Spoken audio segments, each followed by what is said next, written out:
Welcome. This is Bill Larson and Rob Vanderweel of Profit Protection Risk Management Consultants. We would like to welcome everyone to this VIA webinar, and today we will be discussing ways to help you to protect your company from the compliance and liability exposures which have been created by FACTA and the HIPAA HITECH law. My background is 40+ years in the insurance industry, with the last 10 years being concentrated in the areas of data breach liability, identity theft, and compliance. My partner Rob has also concentrated on the areas of data breach and identity theft for an equal amount of time. I am currently serving as the national chairperson for the Independent Insurance Agents and Brokers of America Agents Council for Technology Work Group. This work group will ultimately help the IIABA members to better understand their exposures under the HIPAA HITECH law so that they can properly protect their clients and their agencies. In addition to this, we have developed programs for and been endorsed by the Independent Insurance Agents of Illinois as well as other associations. Now, I would like to turn the program over to my partner Rob. Thank you, Bill. Today we're going to be talking about protecting your assets, yourself, your company, and your employees. And there will be a lot of information here today. Our goal is just to summarize the exposure and your obligations you must meet under HIPAA HITECH and FACTA, and give them to you in a clear way so you understand that there are actions we all must take to protect this information and, of course, our businesses. Data breaches affect over half of the small and mid-sized U.S. firms, and that's from Business Insurance.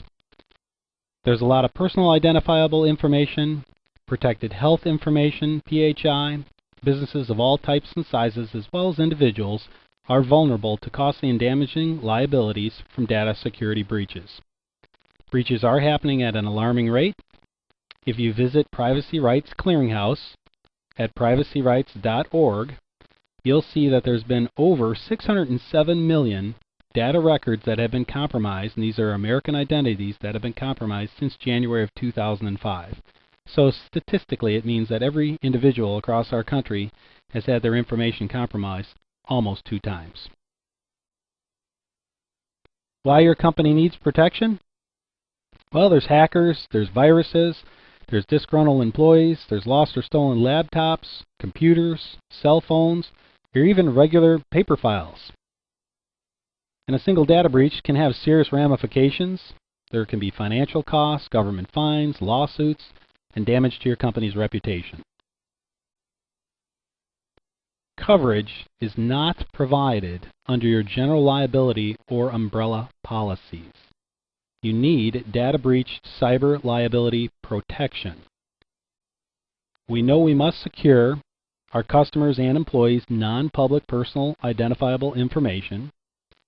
And if you're not compliant with the current data breach laws, most data breach liability insurance policies will not provide coverage for your company. To fully protect your company, your data breach policy must cover government fines, breach notification costs, and data loss at your company. It must also protect you if those with whom you share the private information or private health information are breached or lose your information. If you do not have business associate agreements in place with those with whom you do business, you're not in compliance and are open to significant liability. So when do you need a business associate agreement? When do you need a vendor agreement? When do you need an independent contractor agreement? And who's who? A covered entity is an employer who's the plan sponsor. A business associate is an individual or a company who does business on your behalf, like an attorney, a CPA, an insurance broker, etc. A vendor is an individual or a company from whom you buy something, cleaning service, computer service. And a person is an individual who does work for you but is not an employee, therefore is an independent contractor. So how do you decide when you need a business associate agreement? This chart VIA can provide you if you want to go through the steps to really determine when you need a business associate agreement. The points we'll cover are companies that possess private information, health and personal, about employees and clients are mandated to protect that information by the HIPAA High-Tech law, which was further defined by publishing the final rule in January of 2013 and also defined by FACTA. Traditional insurance products are inadequate to cover the new types of events that can result from a privacy invasion. Organized crime is one of the driving forces behind the data breach losses. And once information is sold into the black market, that protected information, this exposure creates the potential for an unlimited number of claims over an unlimited number of years, and this creates a potentially unlimited liability exposure. That's why it's very hard to insure. So how do you manage a risk in which the claims potential creates an unlimited liability exposure? Well, the biggest point is the risk must be removed. And the only method to achieve this goal is to use a restoration program in which the breached individual is returned to pre-theft status. And once pre-theft status is achieved, pre-identity theft status is achieved, the breached individual's liability loss is mitigated. So is your business properly protected? The potential exists for this unlimited liability exposure to your business. Once your breached non-public information is sold into the black market by organized crime, it can be bought and sold forever, creating a potentially unlimited liability situation for you and your business. Employer liability and compliance. First, from the United States Department of Health and Human Services, this is January of this year, if an employee provides benefit plans that meet the definition of a group health plan, then the employer steps into the role of a plan sponsor and therefore must take steps to achieve compliance with HIPAA. From the U.S. Department of Commerce, these are absolutely necessary actions that a small business should take to protect its information. From the U.S. Chamber of Commerce, the obligation for dealing with threats to a business's information security rests with each person, from CEOs to frontline workers. And from the Bureau of Consumer Protection, part of the Federal Trade Commission, every company has an obligation to its customers, its affiliates, and employees to safeguard sensitive data, as outlined in the Federal Trade Commission's new handbook, Protecting Personal Information, a Guide for Business. And yes, we will review that handbook in just a moment. The issue is the problem of data breach and identity theft liability. Identity theft liability comes from data loss. The majority of this data is coming from companies. And so now there's new laws, compliance issues, liability, and exposure for employers. And the issue of the data breach and identity theft liability could lead to a serious disruption of your business, lost profits to your business becoming a victim of a government investigation and audit, and of course significant fines. Even an unfunded and unlimited liability exposure attached to your business, which can affect future sale and or financing of your business. And of course there's third-party lawsuits. There's two main areas of risk and exposure to this entire issue. The first is the data breach compliance. We all must have written privacy policies, appointment of information security officers, annual compliance audits, annual compliance updates, mandatory trainings, and that's for the entire staff, mitigation plans, documentation and sign-off forms for everything, and vendor oversight. And the exposure on this side is fines and fees all the way up to $1.5 million. The liability risk and exposure is all the actual losses to employees and customers, and all future losses that employees or customers as a result of the breach. There's notification costs, there's defense costs, or attorney's fees we could say. And then there's identity theft coverage costs, which companies are being forced to pay for. There's FTC, HHS, and OCR enforcement costs. The exposure on this side is truly unlimited, potentially millions. But if you add in the vendor oversight, the same exposure applies to the unlimited side. A company or a business is not relieved of the liability if somebody they exchange sensitive data with has lost the information as well. They can trace it back. To address this, companies must They have to develop that written security program, complete with all the documentation as defined by FACTA and the HIPAA HITECH law, including HIPAA HITECH policies and forms. Implement this new security program. They have to train the entire staff on the security program. They have to continually audit and update the program as required. Create a mitigation plan that kicks in and repairs damages, and oversee service providers and vendors as mandated by the HIPAA HITECH law in the Business Associate Agreement. Data breach insurance applications. Well, to apply for the proper insurance coverage, you must have these systems in place first.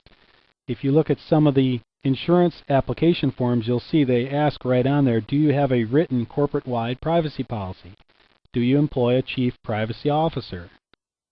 Have you had training for your employees, your entire staff on privacy and data security and related issues? And in your contracts with vendors, in other words, do you actually have contracts with your vendors? So just to apply for the proper insurance, you have to have already put in these other systems. So let's define the problem. All companies have three types of sensitive information. They have employee information, again, personal and health related, customer, personal and health related, and then they have business associate, which is any sensitive information sent to or from or received from a third party, such as a payroll company, insurance broker, etc. It's a combination of the employee information and the customer information. So how many times can organized crime sell a Social Security number? I think we know that's unlimited, and for how long in the future can they continue to create the liability, which creates a potentially unlimited liability exposure for an employer. This is a great slide just to illustrate how vulnerable the individual is. If we'd all agree that our information is irretrievably out there in all these different databases, utility companies, insurance companies, credit card records, etc., and then again we visit privacyrights.org and view all the different security breaches that have happened to all the different U.S. firms, etc., since January of 2005, first, what most people end up finding is places of business that they've done business with that have actually had these breaches and lost their personal information. So again, 607 million American identities have been lost or compromised just since January of 2005. So the conclusion is simple: you can't prevent identity theft. There's 5 common types of identity theft, and the reason we break this down to an individual level is so you can understand your exposure when a data breach happens and a big chunk of sensitive data is lost or stolen and put out there into the, quote, black market. So there's driver's license identity theft, which is a photo ID. Social Security identity theft, that's kind of a window in your life. They can open up bank accounts, do all kinds of things with your Social Security number, even get jobs in your name. There's medical identity theft. If someone's A positive and you're O negative and they've used your sensitive data to gain treatment, you could actually receive the wrong blood or drugs, and that result could be very harmful. There's criminal identity theft. Somebody simply committing a crime in your name, whether they do it over the internet or in person. And then, of course, there's financial identity theft. That's what we hear the most about on the television and radio. But that is currently about under 20% of this entire identity theft problem. Identity theft is not just about credit cards. It's really a legal issue, and over 70% of the time, access to an attorney will be critical to resolve these issues. The Federal Trade Commission put out this guide, Protecting Personal Information, a guide for businesses. And on page 5, are there laws that require my company to keep sensitive data secure? Yes, there are. To comply with the law, what must I do? Well, you must develop a written record retention policy. The most effective data security plans deal with physical security, electronic security, employee training, and the security practices of contractors and service providers. Sounds familiar, like what we just reviewed. It goes on to say that you must create a culture of security by implementing a regular schedule of employee training. And make sure you train all the employees. And ask every employee to sign an agreement to follow your company's confidentiality and security standards for handling this data. Under business associate and vendors, which is what it applies to, your company's security practices depend on the people who implement them, including the contractors and service providers, whereas you exchange that sensitive data with. So before you outsource, investigate the company's data security practices and address security issues with your service providers in your contract with them. Make sure it's spelled out clearly. From HHS.gov, right from the U.S. Department of Health and Human Services, these are actions that employers must take as required by the HIPAA HITECH law. There are 6 specific actions that should be taken to demonstrate a good faith effort, embark on a roadmap to compliance, and of course achieve compliance. So you have to establish this privacy and security risk management governance program as required by 45-, etc. Complete a HIPAA security evaluation as required by the law. Complete a HIPAA risk security analysis as required by. Develop a comprehensive privacy and security and breach notification policy and procedures as required. Complete a privacy rule compliance assessment as required. And then, of course, document and act upon a corrective action plan. All these are very similar to everything we've just reviewed. The safeguards. Well, HIPAA HITECH requires that covered entities, employers, safeguard protected personal health information in 2 ways. Administrative, technical and physical safety for PHI, that's on paper. So all the paper files, there has to be systems in place. Then, of course, electronic safeguards for the protected health information stored or processed by computers. All the information is either electronic or on paper. The general rules for HIPAA HITECH privacy compliance. There has to be administrative oversight, authorization to release information, a privacy notice, individual privacy rights, minimum necessary policies and standard forms, audit of privacy protection procedures as defined by HIPAA HITECH, and business associate agreements must be in place. Again, a lot of information, but we're here to help with all that.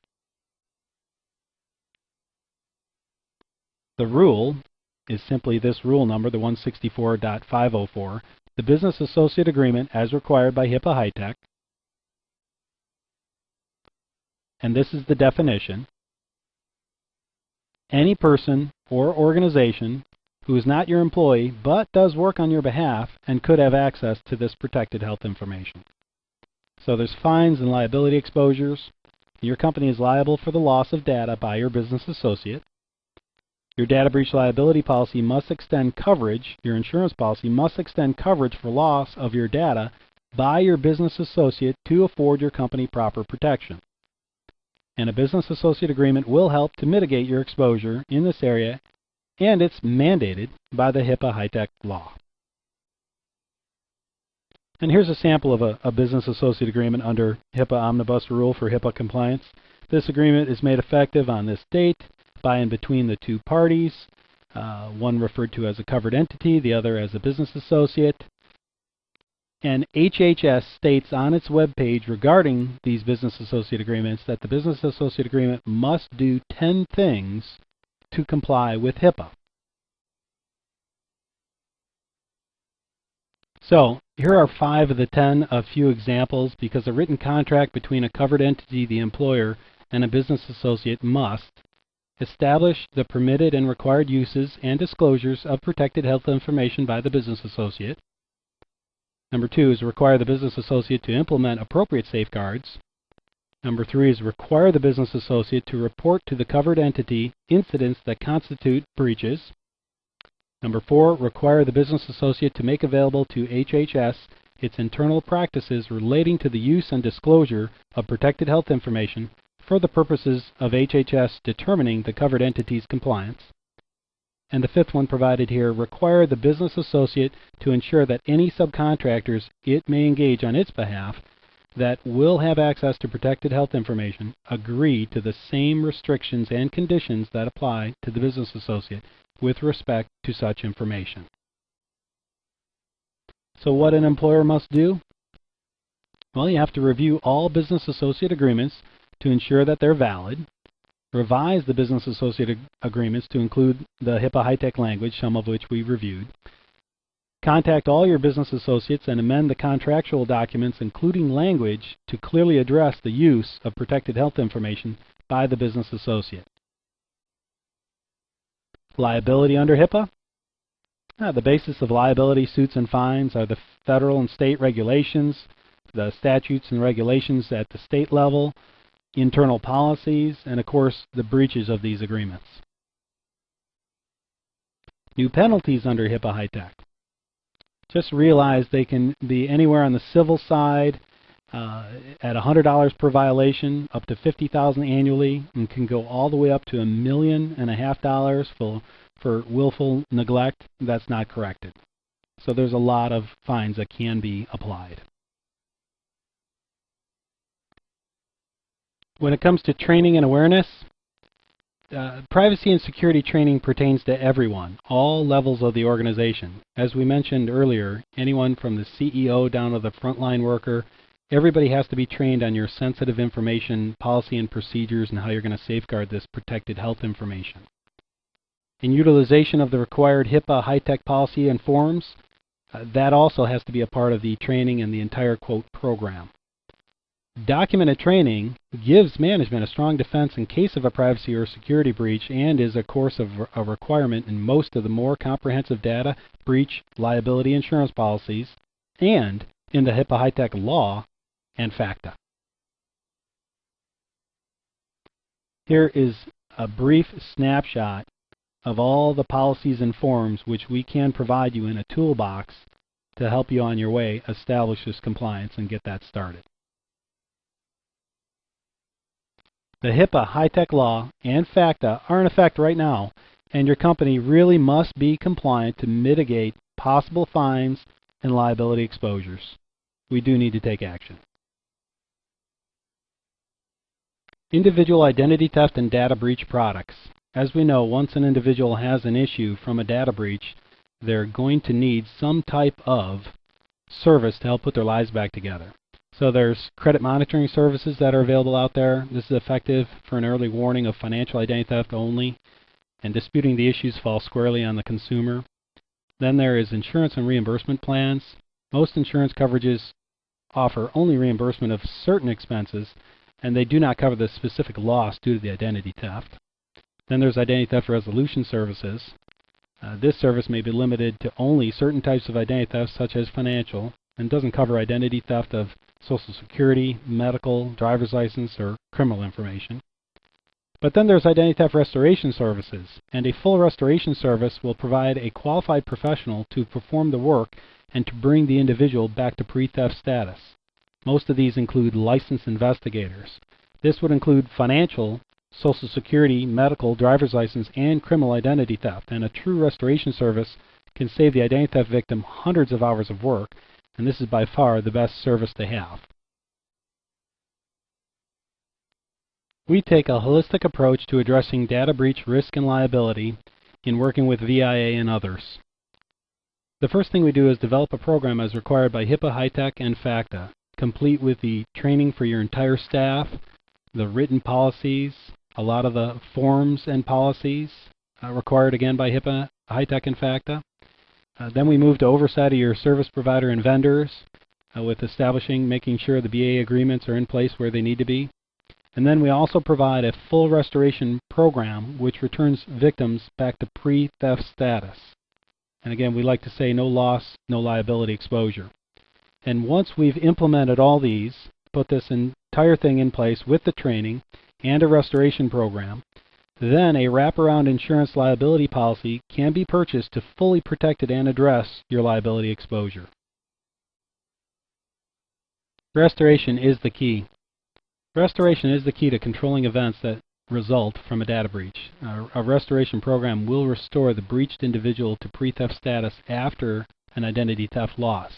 And this is important because when you, your management team, and or your employees are returned to pre-theft status, then there's no direct liability loss. Because there's no direct liability loss, you and your company are then not liable for the direct claims which resulted from the data loss. Thank you. This has been brought to you again by Valley Industrial Association and Profit Protection Risk Management Consultants.